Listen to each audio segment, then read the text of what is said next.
personal advocacy, and there's two elements to that. One element is, do you feel that you understand politics and the issues of the day, and secondly, do you feel that you can have an impact or make an effective change through your vote? So we're at Auckland University campus today. What we're doing is a survey of the public on what they think about the participation rate in this country. A lot of people are saying that they're genuinely apathetic, that the information is now there, that they don't understand the policies of the parties. We've been talking about possible solutions and ways forward. Can we have national referendums? And so what's a better way for the media to engage students, people, on the issues that we're facing? Right now you can see behind me that we have, this is the extent in which the Electoral Commission has gone to get people involved in voting. It includes a guy standing on the corner of a street getting people to register. I just don't think that this is an effective or sexy enough way to engage people in the voting system.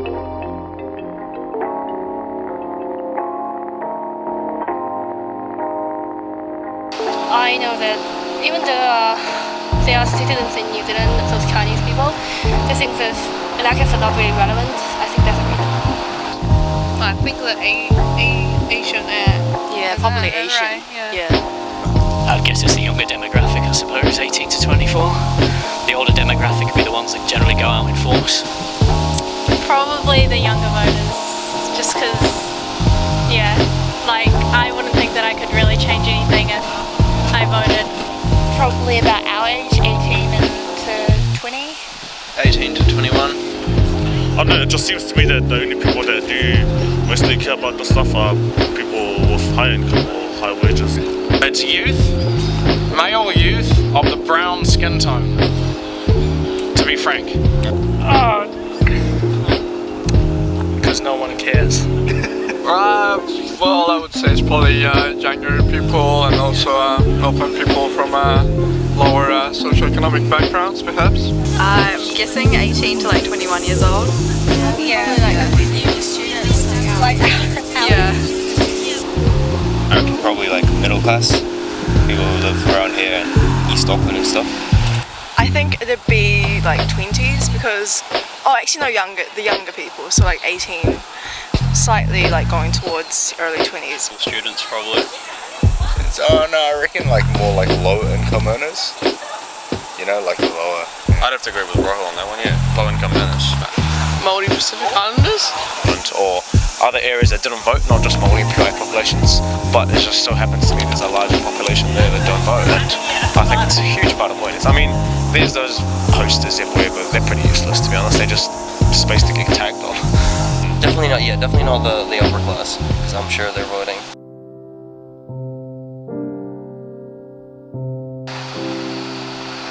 People don't really think that's related to their daily life. It's if I vote, my life will still be the same, so why do I bother it? Because there's still nothing changing, and so no one really interested in it. Probably just because people don't think they can change anything if they, vote. Apathy. People just don't care. I'm not really sure. For me, politics itself is, it's kind of boring. It's not really my thing. For most working people, whether they vote for whoever they vote for, their boss is still the same boss after the election day. Their case manager at Wins is the same. Their landlord's the same. So I think part of it, because people try and say people are apathetic, but actually if you're working a 70-hour week at work or 60-hour week at work, how is that apathy? I saw those posters last year, and they want Chinese people to vote, but not much people really interested in. I guess a lot of people don't really want to understand politics. People focusing on other things rather than focusing on elections or feeling powerless. So they're like, if I don't feel like I have any power or say, so I may as well just not even vote. The options don't reflect what people want. It's a case of choosing between the lesser of all evils. It's distant from what people actually see as being meaningful in their lives. I think they don't know what they're differentiating, what the policies are on either side, because a lot of the time parties don't really actually tell you what you're voting for. So they just vote based on their identity, and if they don't really have a strong political identity, they probably won't turn out. I think people are just unaware of what each party aims to do. I think people just don't know, they just vote for green because they think it's the best one. I mean, I personally feel as though people are more interested in I don't know, voting about things like the X Factor issue that came up rather than which party they want to vote in for being the next government. People aren't really educated about what each party does. People from lower socioeconomic backgrounds usually feel quite disengaged. They don't feel like politicians are working for their best interests. Because the political parties aren't giving them what they want, what they need to become more well off in our society. People were like, oh, I don't do politics, I don't really care, it's not my thing. And I think that's why people have that mentality that it's it's not their, oh, I don't get into that kind of thing. And then they go and they blame the politicians, so it's they're just not aware. But then, there are people who don't see themselves as having a stake. I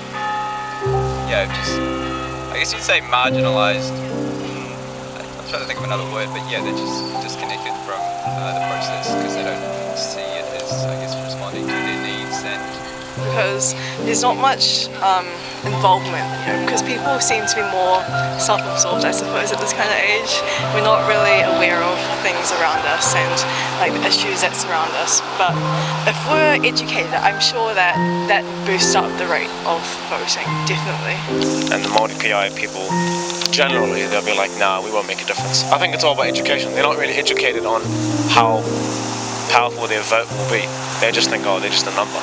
Everyone's just too easygoing. Nobody does anything about stuff it's the second most expensive place in the world to buy a house, but nobody seems to do anything about it. Whereas, if this was Europe or something, people would be rioting in the streets, complaining every day, but for Kiwis, we're too relaxed.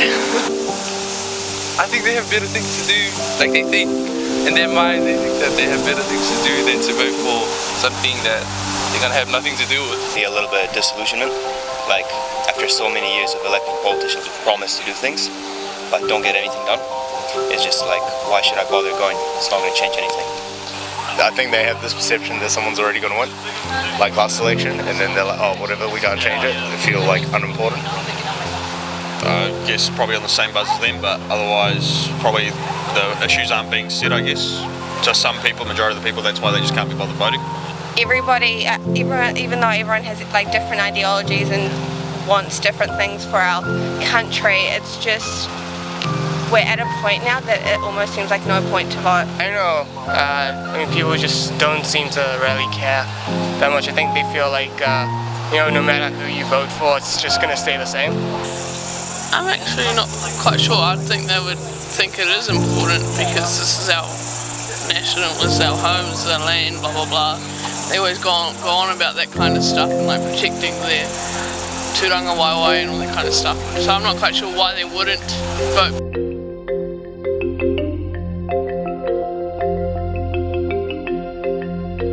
The first step to make anyone do something you want them to do that you think is good for them is to make them aware of it and what elicits their interest and why they should do it, and frankly that's not present. But I think there's got to be a lot of consultation, and I think the public need to be probably consulted a bit more and questions have to be asked. I wouldn't really know. I mean, it's to me it's working okay, but I don't really know much about it.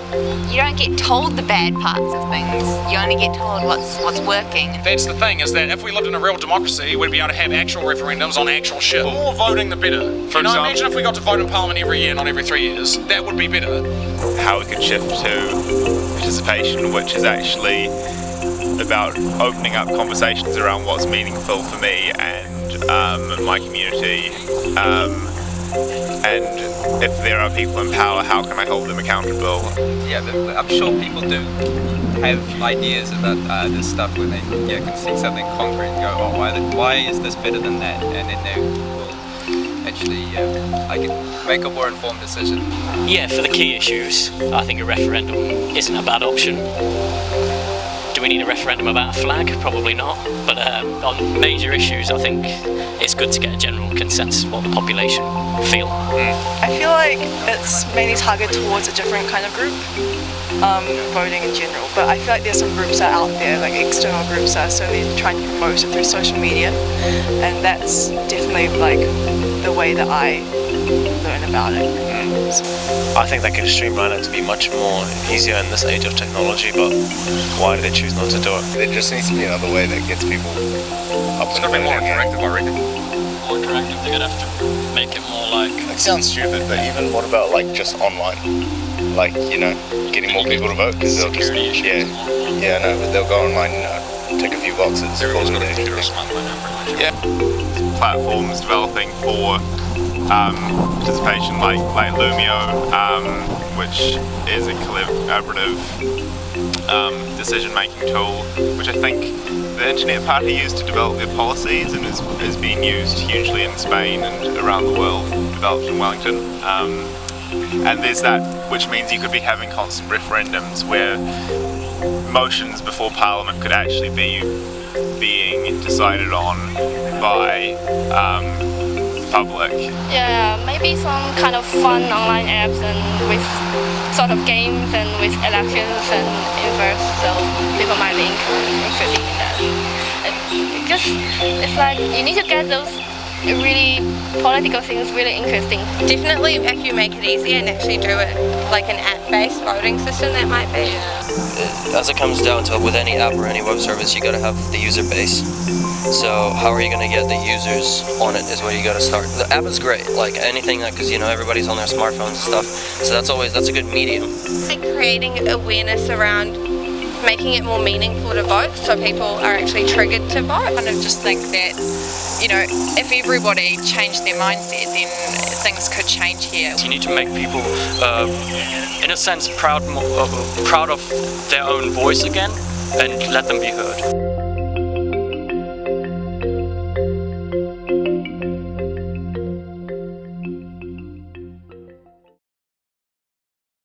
I guess just like, why do I vote? Because I understand that if I don't vote, my vote is lost. It's like I'm throwing away my power. I may be one in 4 million people, but I have that power. And if everybody thinks, or if everybody thinks the opposite, that I don't care, whatever, for whatever reason, if they don't vote, they're throwing away that power. So I don't know, maybe make people realize maybe that they have that power, that it's an actual, that they are making a change.